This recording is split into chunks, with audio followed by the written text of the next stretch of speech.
यो चाहिँ गाईको दाना कहाँबाट ल्याउनु भयो? यो साइलेज चाहिँ हाम्रो तराईबाट आउँछ। हजुर। यो चाहिँ हामीले 1 वर्षसम्म कुनै पनि केही नहालिकन प्रिजर्भ गर्न सक्छौँ। हजुर। जुन चाहिँ अब मकै चाहिँ 75 देखि 85-90 दिनसम्मको जुन दुधिलो मकै हुन्छ, जुन हामीले पोली खाने मकै हुन्छ, त्यति बेला चाहिँ काट्छौँ। त्यसलाई चाहिँ हार्भेस्टरले काटेर चाहिँ यो बेल साइलेज बनाइरहेको छौँ। यो हामीले 1 देखि 1.5 वर्षसम्म स्टोरेज गरेर राख्न सकिन्छ। त्यति जेलसम्म यसको न्युट्रिसन मर्दैन।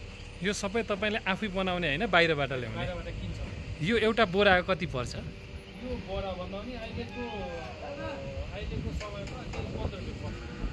किलोको 15 रुपियाँ। किलोको 15 रुपियाँ। यो एउटा भनेको 60, 70, 80 जति पनि हुन्छ।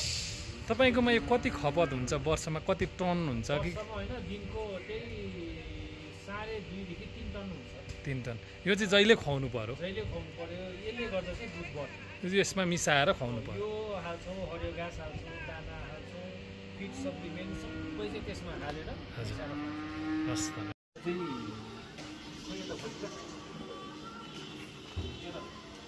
यो चाहिँ निलो कलरको छ यता। हजुर। यसले चाहिँ यिनीहरूको हेल्थ मोनिटरिङ गर्छ। ए भनेको यसको रोग लागेको छ कि छैन भनेर? यसले चाहिँ खाएन, हिँडेन। हजुर।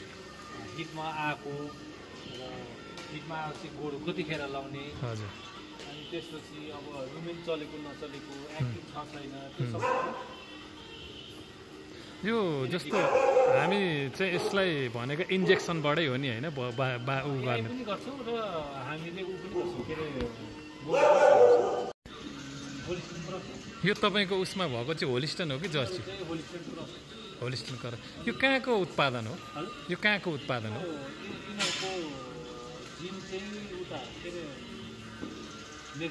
नेदरल्यान्डको। हजुर। हामीसँग यो सबै फार्ममा 100+ गाई छ होइन? दिनमा कति दुध उत्पादन हुन्छ? 1300 लिटर एक पटकमा। 13 दुना 26, दिनमा 1300 लिटर। जस्तो यसको हामी बाछा त उत्पादन गर्दैनौँ नि? बाछी उत्पादन गर्छ। बाछी उत्पादन गर्नुहुन्छ? 3% जति चाहिँ इन्क्रिज हुन्छ। यो हामीले किनेको अहिले धेरै भएको छैन, 1 वर्ष मात्रै भएको छ। त्यो त पहिला हामीले मान्छेले साबेलले चाहिँ मिसाएर दिन्थ्यो। त्यो बेला चाहिँ खासै गाईले पनि खानु त खान्छ, तर अब रुचि एकदम मजाले खानु र अब थोरै खानुमा फरक पर्छ नि। र यो यसमा चाहिँ अब गाईले चाहिँ के पनि छान्नु पाउँदैन।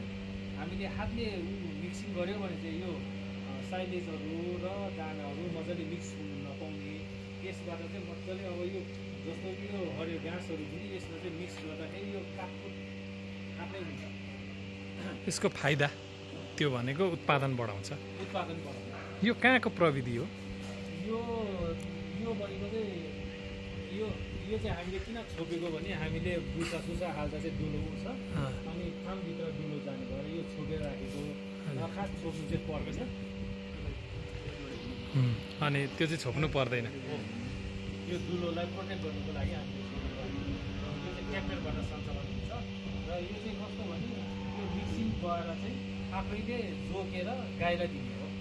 यति भनेर यसमा जोखेर त्यहाँ हालिदिने? यसमा डिजिटल छ, यसमा जोक्ने हो, यसैमा आफैमा छ। हजुर। यो आफैमा डिजिटल। यो मेसिनको कति पर्छ?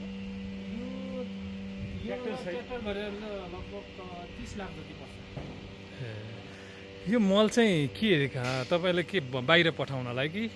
यो चाहिँ साइलेज हो, मल चाहिँ उता पठाउँछ। यो चाहिँ यो भनेको खानेकुरा।